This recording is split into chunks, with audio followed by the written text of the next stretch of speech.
Welcome back to Crash Bandicoot 4. We're going to switch back to Crash and we're going to kick some ash, going and keeping warm. Through this cold environs, we'll find ourselves in Snow Way Out.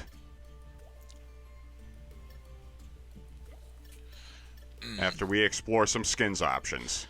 I mean, we're exploring them, but we're not actually gonna see. We're not gonna actually see most of them because you're not going back to get the perfect relics. Stay frosty. That's the name. That's the name of the level we're going into because we did. Sorry. Yeah. Hold your finger from that episode button, everybody. We're definitely doing Stay Frosty during this part. Oh yeah, because we are pressing forward. 1954. Kind of weird that it's 1954 when there's all this futuristic tech from Cortex floating around. So some future. Well, that's because Cortex is a time traveler, so he is at liberty to drop off things. While in addition to unknown technologies from timelines not yet visited, there is an invisible wall at the start of the Stay Frosty level, so you can. Feel free to just move on ahead and start clearing those boxes that definitely lie between you and the end of game box. Okay. You're not really confident with Crash's single jump, and why is that? More like I'm getting used to him having a double jump. There are very few instances in the game when you do not have a double jump available, and all the characters have double jumps. Right.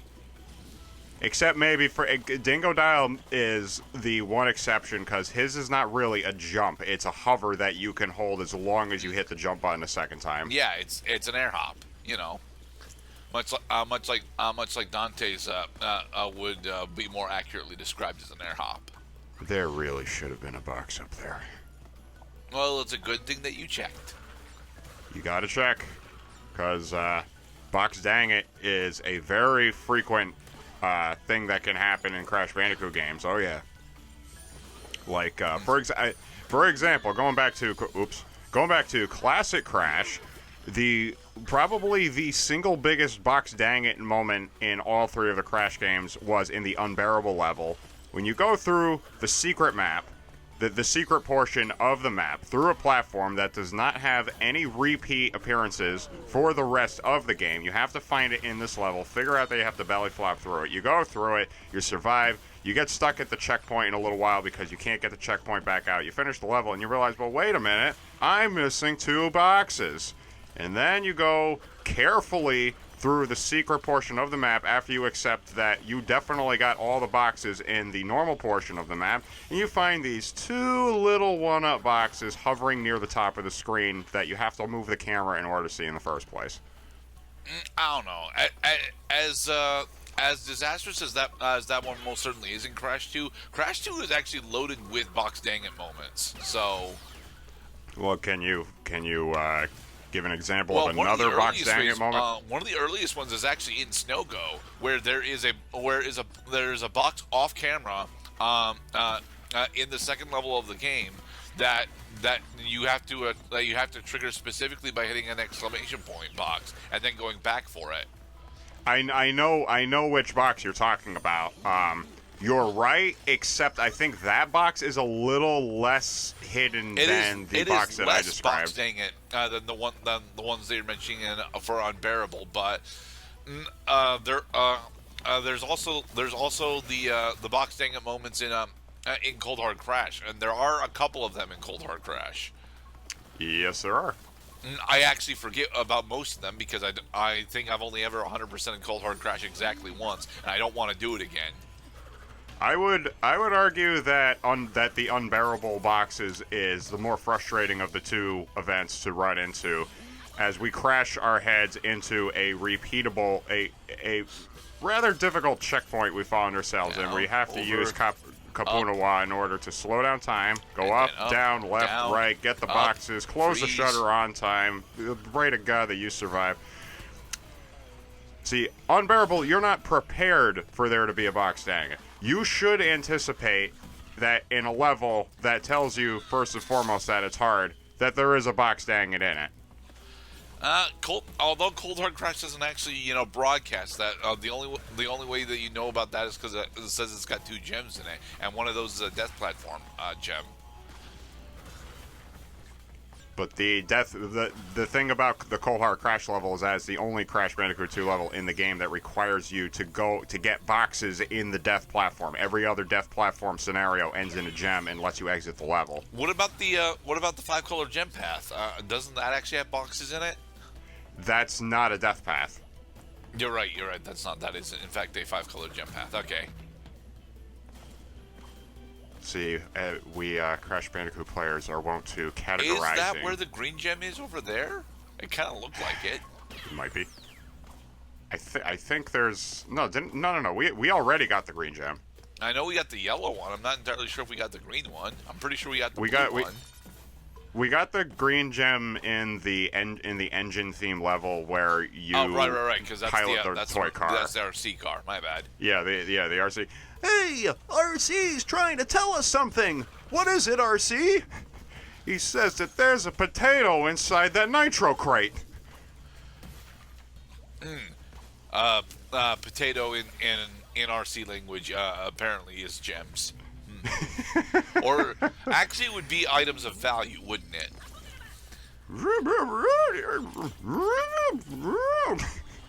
Hey, you actually did the testing. Yeah, no. This is I am now initiated. I can't exactly tell you when the initiation happened. Or maybe that was genuinely the first time I realized, okay, this is the second time I'm seeing this happening. They're giving me the Kapunawa ability. This is not a coincidence. But I do notice that you're actually able to jump off of these nitro crates. Are you going to remember that you can do so for here? Yay! But yeah. Unfortunately, you screwed up and can no longer get all the boxes here. Now, thankfully, in the because I already did the exclamation box thing. Whatever. I already screwed up the box gem for this level. Fuck it. Oh, but we would have gotten slightly closer to our third Wumpa gem, and you already have more than half the boxes in here. Will you get to 120 boxes, Mr. Cloud? Maybe. See, knowing where I die is definitely something I'm familiar with as far as this playthrough goes. The exact box count at the end of levels, well, I mean, I have been considering going back to Crash Bandicoot 4 just to see if upping my completion percentage is of interest to me, seeing how I'm not really playing any video games at all at the moment. I think damn you're you, actually shark! allowed to spin those sharks. I'm not about to try it. There's some things that I will try. There are some things that I will not try because it will kill me. Because there may not be boxes at stake. So unless there's a freaking box hidden above the shark, and there isn't. Okay, and jump. And you didn't jump far enough because of the stalactites. Pity checkpoint. And jump. Wow, 14 deaths. And the weird thing is you're only at -5 lives for this level so far. That's what I love about these Crash games is they give you lots and lots of lives, and you get even more lives if you know how to optimize by not hitting question mark boxes or what have you. Oh, you only got to 108. Oh, well. Before you hit checkpoints. Selfie. That's a modern thing. Got very close to all three Wumpa gems, though. The Wumpa gem, all of the Wumpa gems will probably coincide with all of the boxes because that's usually where they come from. You've gotten like half of all three of the Wumpa gems in this without getting like any box gems. I lack the empirical data to prove whether or not you can get Wumpa gems, all of the Wumpa gems, without getting all of the boxes. Maybe not all of the boxes. The Wumpa gems just require 80% of the Wumpa fruit. This prior to the patch was considered the worst level in the game. Bears repeating, especially going through on a completionist run, is the second most difficult level in the game. Okay, nothing in the foreground, nothing up my sleeve, nothing up my butt. Do you know what they patched in Bears Repeating that Very was so specifically, necessary? they patched a Polar's hitbox. It now actually functions instead of the mostly functioning it did before. So his hitbox was too big before. No, his hitbox was wonky before. Now it's less. Now it's much more consistent, and I think it is slightly bigger. Right, so that you can actually get boxes. Yeah. Because if you can't get it, is that the Madagascar penguin on the left, or is that just a... That should be Penta Penguin, actually, but I'm not entirely sure. Looks like Penta Penguin's father. It could be Penta Penguin Senior. I mean, I'm not entirely sure if we have any specific notation about Penta Penguin aside from him being a secret racer in CTR. Oh yeah, that's right. He's not a regular racer in CTR. He is just a character with a name that players had affectionately given him when he started first appearing in Crash Bandicoot 2. Was he actually called Penta Penguin in Crash 2? I don't know if there is so little literature. As a matter of fact, the only literature in Crash Bandicoot 2 PS1 consists of the following: level names, percentage completed of the game, number of gems, number of boxes, names of levels, names of bosses, credits. But Penta Penguin wasn't a boss in Crash 2. He was specifically just a normal enemy. Right, so like we know that Tiny Tiger is named Tiny Tiger because that's what his boss name tag says his name is. We don't know what the turtles are named. We don't know what the electricians and the plumbers are named in the sewer levels. Yes, we do. Those are they specifically are named assistant. We get that a revelation during this game. But that lore was not available in Crash Bandicoot 2 It was 1997. So you see, you can put in as much supplementary material as you want. You cannot change the fact that this information was not available at the time of release. Yeah. Just like Polar's hitbox. Oh, there's a gem platform. What? Oh my goodness. The hidden things. Yes, keep your eyes peeled for those hidden things. Hey, it's Road to Nowhere.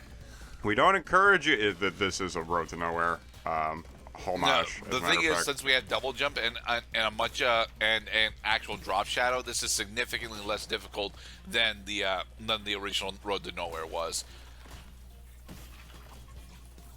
Now, Kapunawa is going to start becoming helpful during these segments because, and this was noticeable during Crash Bandicoot 1, is that there is a brief moment, yet we're going to start using the Kapunawa ability because there is a brief moment when you can jump off of these platforms. It's just are you going to stick the landing? And Kapunawa. Thanks, Kapunawa. Although I argue that you don't actually need it for that segment. That looks like it's loose enough to where you should be able to do it without her. Even the super duper awesome special Crash double jump cannot get you across those breakable platforms.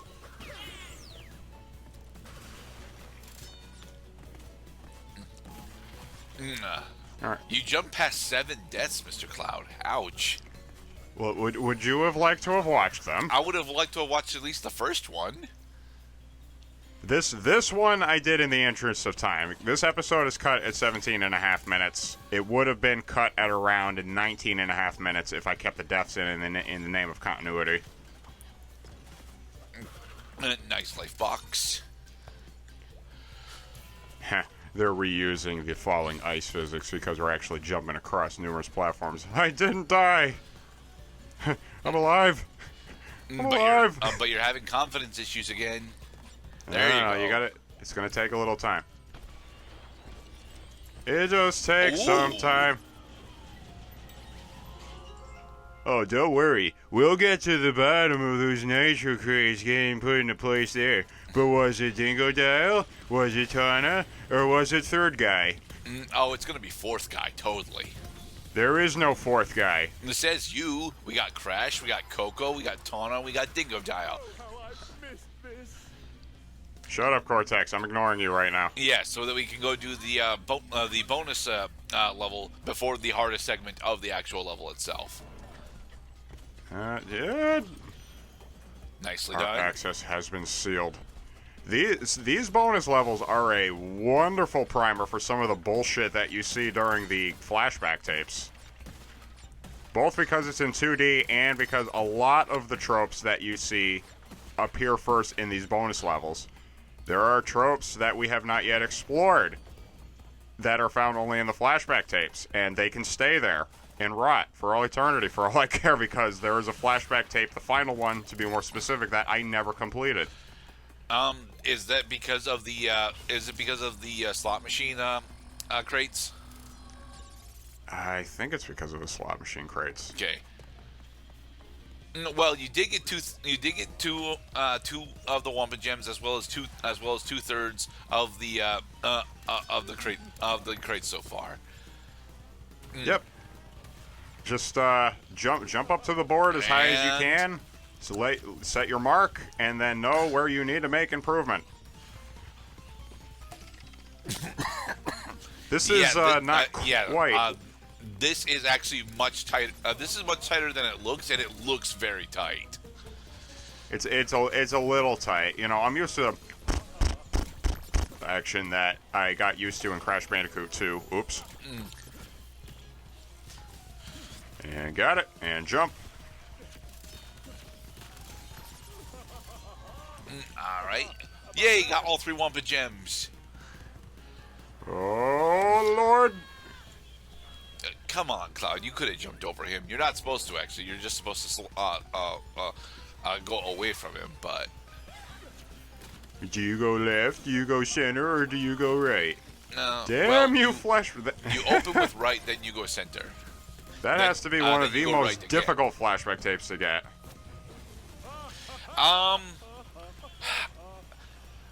To be perfectly honest, most of bears repeating, despite being difficult in this particular section for completion, you can get to this part without dying relatively easily, thanks to the steroids that you get with Kapuna Wa. Practice you only makes 14 perfect. Boxes. Very nicely done, Mr. Cloud. Well, thank you. In the next part, I think we're gonna go do the thing, right? Oh, we're always doing things. Yeah. We'll see you next time. Be safe, everybody.